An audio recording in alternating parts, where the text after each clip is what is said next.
So I'm going to be covering three things. The first is I'll be covering some information about EcoDistricts. I'll be then moving on to sharing some information about the EcoDistricts Protocol, which is our process and performance management approach and tool. And lastly, I'll be sharing more information about the incubator and what you can expect if you were to attend the incubator with a team. So with that, thank you all for attending, and really excited to have you engaged and interested. The EcoDistricts is a somewhat young organization. It was actually the evolution of a Portland-based organization formerly called the Portland Sustainability Institute. We evolved into a North American facing nonprofit a little under 2 years ago and grew from a staff of 2 to now we've got 7 full-time staff members. The growth was really stimulated by interest from cities across the U.S. in having the small local nonprofit help them with their eco-district strategy. We worked with the Urban Sustainability Directors Network to identify a strategy to accomplish that, and identified 4 areas where, as a small organization, we're focusing our resources. I would like to say that our mission is just sustainable. Our vision is for just, sustainable, and resilient cities and neighborhoods for all. And we hope to achieve that really by supporting you and policymakers, practitioners, and urban leaders out there in the marketplace that are trying to accelerate district scale or neighborhood scale sustainable development as a way to regenerate their cities and specific neighborhoods.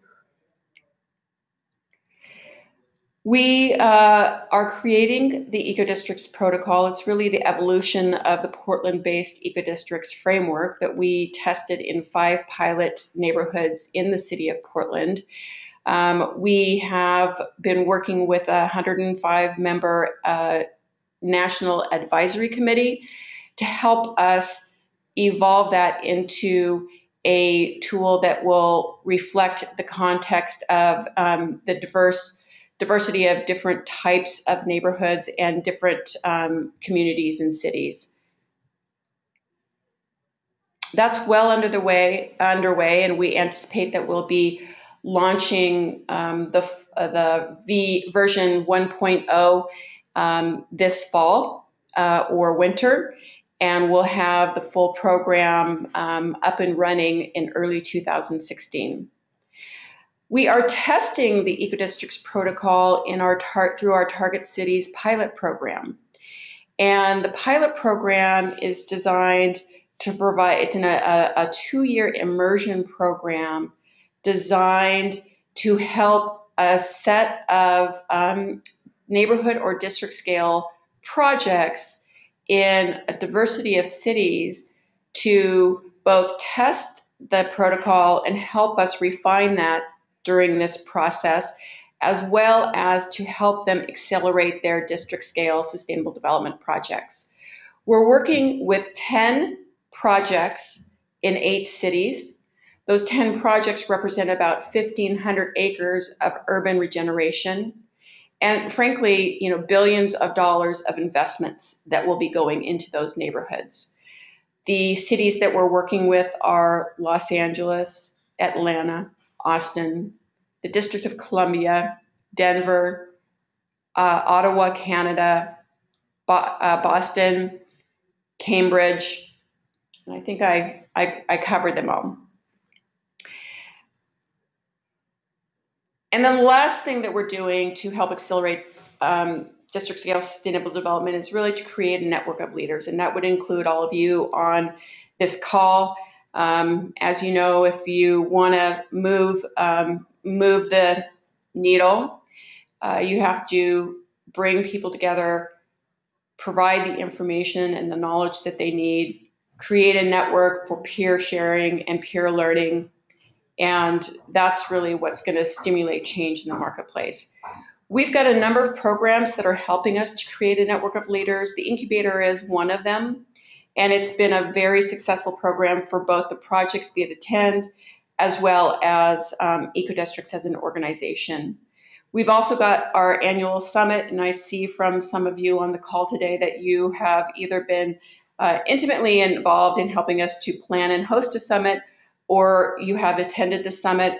And then we've got some training programs, and we'll actually, with the protocol, we'll be developing a much more robust curriculum that is designed to support application of the EcoDistrict Protocol by projects across the US and beyond.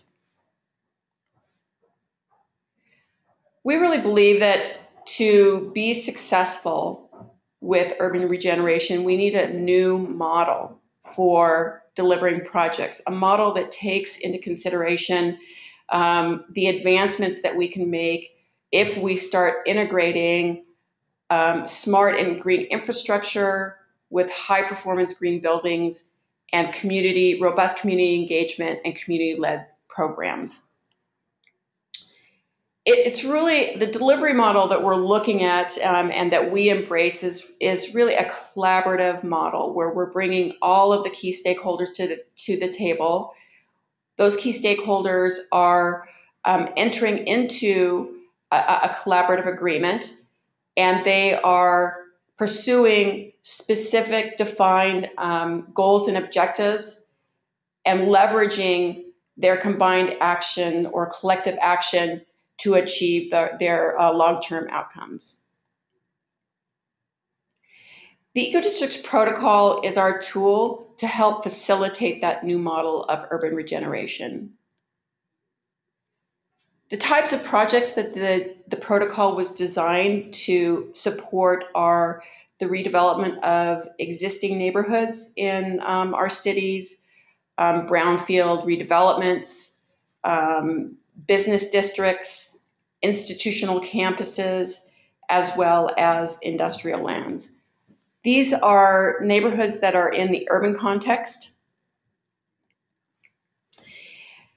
And it's really an instruction manual that takes project teams through all of the difficult challenges when you're really faced with a complex problem or challenge of redeveloping a neighborhood where you've got many different property owners, you've got the public right-of-way and public investments that may be made, you've got businesses that are located, or you've got residents that are living in that community.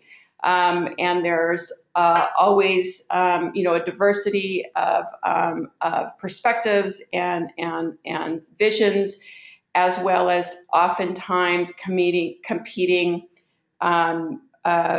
goals. And so we would really like to help projects bring all of that together so that there can be some common ground to move forward. The protocol has 3 main elements. We've got 3 imperatives, 6 priority areas, and it's a 4-phase implementation model. We'll be supporting it with a series of toolkits that will be accessible to the projects that are engaged with us.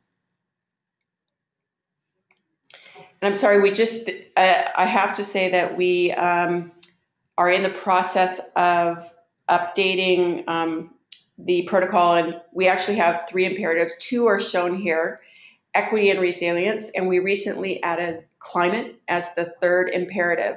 What this really means is that equity, resilience, and climate protection and adaptation needs to be fully embedded in both the process as well as the assessment and visioning and planning. And we'll be working with our advisory committee members and our target city projects and others to fully flesh out what that means for a specific project.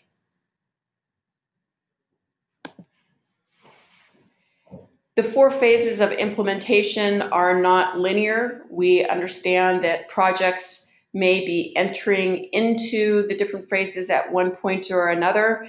However, we do feel that the first phase, district formation, is critical to the success of any project and would be a requirement for any project who is interested in becoming recognized as an EcoDistrict project. It's really where you bring all of those diverse stakeholders that have a stake in that neighborhood, whether it's a very influential community group, the city with public investments and policies that guide development in that neighborhood. Developers or community development corporations that are investing in the neighborhood, and businesses and residents who either work or live in the neighborhood. All of those key stakeholders need to be at the table to co-create and co-determine and steward their vision, their roadmap, and their progress over time. The second phase is district assessment, and this is the phase where the projects will take a look at baselining their performance based on their goals and objectives and the 6 performance areas of the EcoDistrict Protocol. They'll work together to create a vision for the project, establish specific goals, and then create an EcoDistrict roadmap that will help them evolve their neighborhood over time. The third phase is district projects, and we believe it's essential to have some projects that are actually being implemented within 6 months to 2 years of completing the roadmap. This really will help catalyze the action towards realizing that project, as well as continue to engage all of the key stakeholders in helping them to realize their vision. And the fourth is district stewardship, and that's really having something in place that allows the stakeholders to monitor progress over time, report their progress, and then evolve their roadmap as conditions change within the neighborhood. The 6 performance areas are health and well-being, and I'll just preface this with, I'm sure most of you are very familiar with these. These are the types of issues that most of us deal with on a day-to-day basis in our jobs when we're taking a look at creating healthy, vibrant, just, and sustainable communities. But health and well-being, livability and place, mobility and connectivity, ecosystem health, resource efficiency, and I'm going to have to, this is quite embarrassing, but I'm going to have to, economic prosperity. Couldn't see that. Should know that off the top of my head, but I did not. We are designing it to be available through an online system, what we would like to call both a portal, the EcoDistrict portal, but it will also provide an enterprise solution for projects that are deciding to engage with us and register their EcoDistrict project. The portal really will have 4 elements. The first is information about the protocol and EcoDistricts and why it's important. What are the benefits for a community to adopt the approach, and what are some of the potential outcomes they might expect. The second element will be really to get online, to register your project, and start the process of moving through the 4 phases of the protocol. The third is an element where projects will be able to report their progress and verify their projects, and will also be an area where we will be recognizing leadership both in projects and organizations and individuals, as well as providing or showcasing those successful projects, etc. And then the fourth will be a very robust information exchange in which the toolkits, case studies, peer learning opportunities, and all sorts of other resources will be available. We will have a dashboard which will help project teams navigate their progress and be able to see where they're at, whether or not they've completed each of the different steps and all of the different components within each different step. So for instance, creating a cooperative agreement or a declaration of cooperation as part of the governance structure would be a requirement, and the dashboard would then visually illustrate when that step has been completed. So the project teams can engage with the dashboard, clicking on to any of the different areas, which would then direct them to the location on the site where they would be able to either report or find out more information. Now I'd like to move into the EcoDistricts Incubator. So far, we've actually worked with 24 cities on projects, 31 projects in all. The cities are from various different geographic locations, represent a multitude of different conditions, from underserved, low-income communities of color to innovation or technology centers within a city. So very broad diversity of project types, both cities that are small, cities that are large. So it's been really great to see a very diverse set of projects. I'd also like to say that there's been a diversity of organizations engaged in each of the teams and projects, and we feel that that's really important to have both the city at the table as well as a diversity of stakeholders that you're bringing to the incubator with you, so that you have representation from some of the key stakeholders.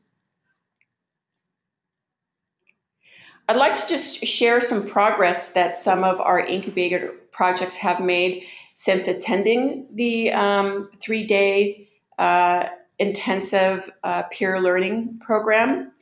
And the first year that we held the incubator was in 2012. We had 10 projects that year. The City of San Francisco brought the Central Corridor plan as their project. They are doing some very significant redevelopment along their Central Corridor, where a significant number of jobs and housing will be brought into that area. And they were moving forward with creating a plan for one of those specific neighborhoods within the Central Corridor, the South of Market neighborhood. After leaving the incubator, they created a very interesting EcoDistricts framework for the Central Corridor, which they have online and available for you to review. A part of that framework was a policy framework around how the city would approach EcoDistrict projects. They identified 4 different types of EcoDistricts or neighborhoods that the EcoDistrict approach would apply to. The blank slate being a project like Treasure Island, where there is minimal or little development and a lot of opportunity for completely redeveloping that neighborhood. The Patchwork Quilt is a neighborhood that is or may be undergoing very significant redevelopment and changes. The Strengthened neighborhood is a neighborhood type where the existing neighborhood is fairly strong, but there are some opportunities to improve both the sustainability as well as other aspects of the redevelopment of the neighborhood. And then the Industrial network.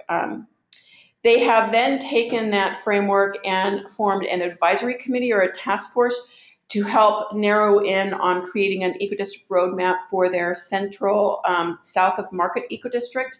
And those they met for over a year, and those recommendations are available online in a document, and the recommendations basically were to move forward with creating the South of Market EcoDistrict. Charleston, South Carolina brought a project in 2013, and since they attended the EcoDistrict in 2013, they've made a significant amount of progress around governance for that project. They established an organization or initiative called Charleston Up. And as part of that initiative, they have secured a significant number of key stakeholders as advisory members that are helping to inform and guide the initiative. And they're moving forward with that initiative to create their plan for creating strong communities. Boise, Idaho attended last year, and that was a really interesting redevelopment in the downtown area. They had some really interesting stakeholders come, including the utilities, universities, and the city. The program, the U.S. Green Building Council Idaho chapter is intimately engaged in this project and collaborating with the city to try to move the project forward. And right now they are in the process of not only having identified their key stakeholders, they're in the process of pursuing grant funding to support their initiative so that they can bring some resources to start moving that initiative forward. Detroit Future City was another project team that came last year. Really interesting approach.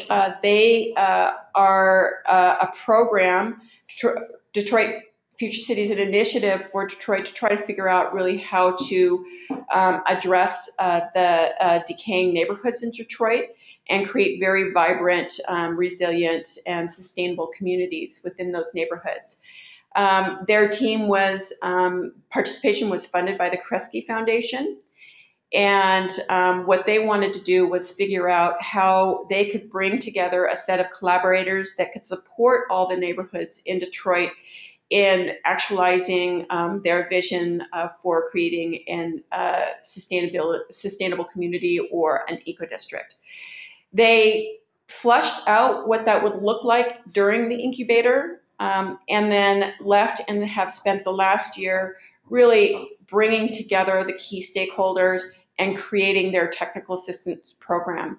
They recently launched their announcement for applications for neighborhoods to apply for the technical assistance program. It's been designed on using the EcoDistricts framework or protocol as a foundation, and they'll be providing technical assistance to help those projects or neighborhoods become an eco-district and catalyze their sustainability plans and ideas into reality. They will be selecting the first 2 neighborhoods in early March and moving forward with implementation of that program. And lastly, I'd like to just mention 3 past projects that have joined our Target Cities pilot program. Austin Seahome District is a really interesting neighborhood in Austin where they are taking largely an industrial area where they had the old steam power plant and creating a live, work, play, mixed-use community that's very high density. The Denver Sun Valley neighborhood is a redevelopment of a Hope 6 affordable housing community.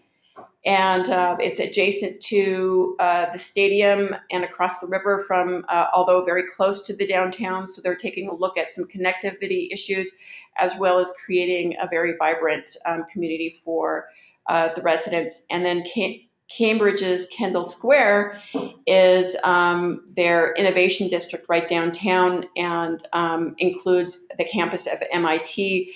So they've got a very strong group of stakeholders that are helping to actualize that project.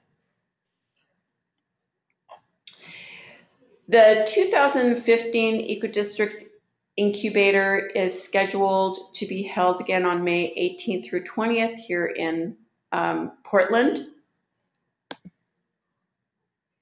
The fee for each project team is $6,000. We cover 50% of the cost for holding that event. So we are underwriting the event for the teams that, partially for the teams that do apply. The team members are responsible for paying their own travel costs, and by that I mean their airfare and their hotel, although we will be creating, providing a hotel block where team members can get a discounted rate on their hotel rooms. We also will be covering all of the meals as well as venue and the different types of logistics. Typically teams, we would like to see a minimum of 5 team members and a maximum of 7 team members for each project. Team members should be very diverse in terms of the key stakeholders, but we do believe that it's really important to have the city engaged because the city has so much influence on the redevelopment of a neighborhood, both in potential investments in infrastructure, as well as investments in policy and planning. We have seen a whole variety of other types of stakeholders that are members of teams, from local organizations that are. We actually require the project teams to provide a $6,000 fee, which helps us cover all of the expenses for hosting the event. However, we do underwrite over 50% of the cost for offering the incubator to project teams. The project teams also cover their own transportation costs, and that means their airfare as well as their hotel costs. We will be getting a hotel block so that we will have a hotel rooms at the government rate or lower. And we will also provide a travel agency if you would like that help in terms of working with your team to get their airline tickets. So I hope that answered your question. So the incubator will basically do a number of different things for you while you're here. The first is Adam Beck, who is our Director of Innovation and who is leading the development of the protocol, will be guiding you through the 4 steps of the EcoDistricts Protocol: district organization, district assessment, district projects, and district management.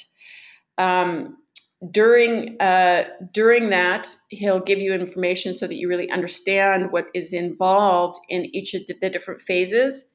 And after the presentation, the project teams will be working together to really strategize what that means for their project, where they're at, what they need to do, who needs to be at the table, and so forth.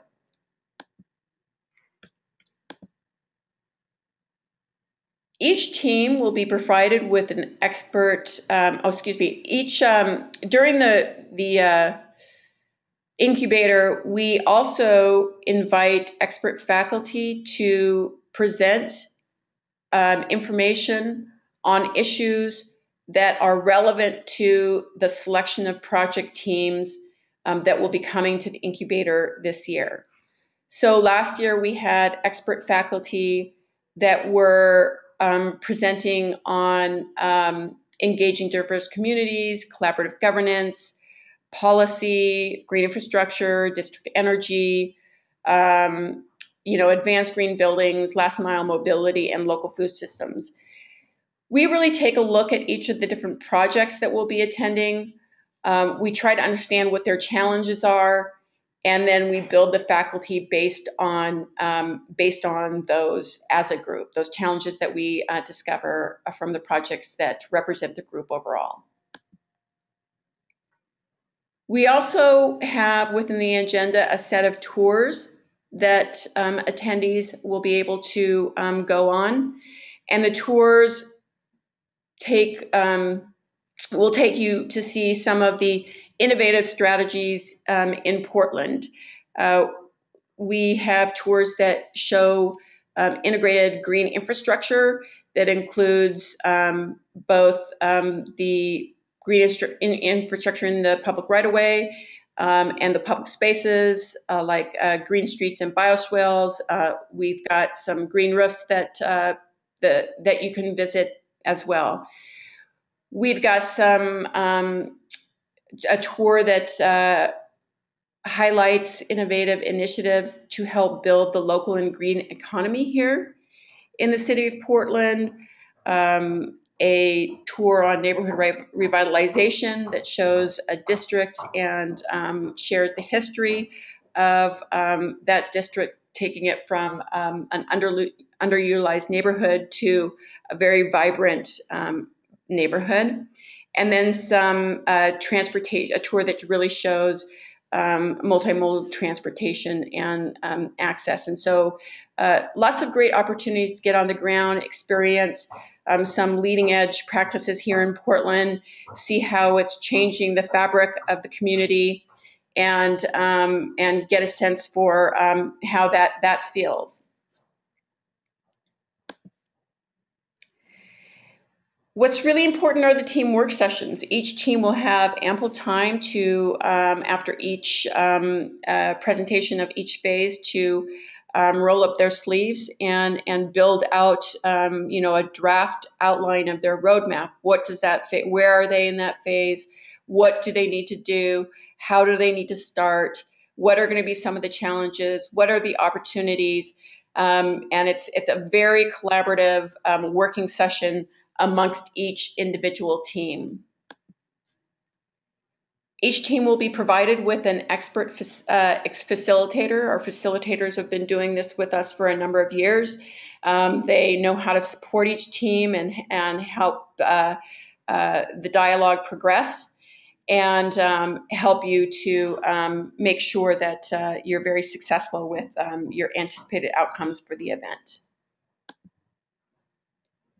You'll be going away with what we call our EcoDistricts Roadmap. It's a workbook that we provide that helps you capture the discussion and the dialogue and the themes and the to-dos and challenges and everything that you're discussing as a team that needs to be addressed for you to have to move forward with your project. We provide a number of different resources. Besides the workbook, we've got our EcoDistricts Incubator resource guide. It's got our agenda for the 3 days, a snapshot for each of the different project teams, information on the different tours, and then you've got the biographies of everybody that's going to be attending the event, as well as some maps and other information. We also often provide other types of materials that might help you with specific issues, like, for instance, green infrastructure or ecosystem services. This is an example of the project Snapshot. So each team will be responsible for providing us with the information so that we could build the project Snapshot into our resource guide. And we'll have a template. Some of that will be part of the application, and some of it will come after the projects have been selected. And of course, interwoven throughout the 3 days, there will be lots of opportunities for networking with urban leaders from across the U.S., sharing in good food. We're a little bit of a foodie culture here in Portland, and building really great new relationships. And I would like to say that the building of the relationships, the emerging peer network that comes out of these events has been identified by past participants as one of the most valuable aspects in terms of a number of things. For one, project teams gain the understanding that they're not alone, that there are many other projects that share both their challenges and their excitement, their vision, their opportunities, but they also get a sense of the growing network of experts across the U.S. and beyond that they can start collaborating with and sharing.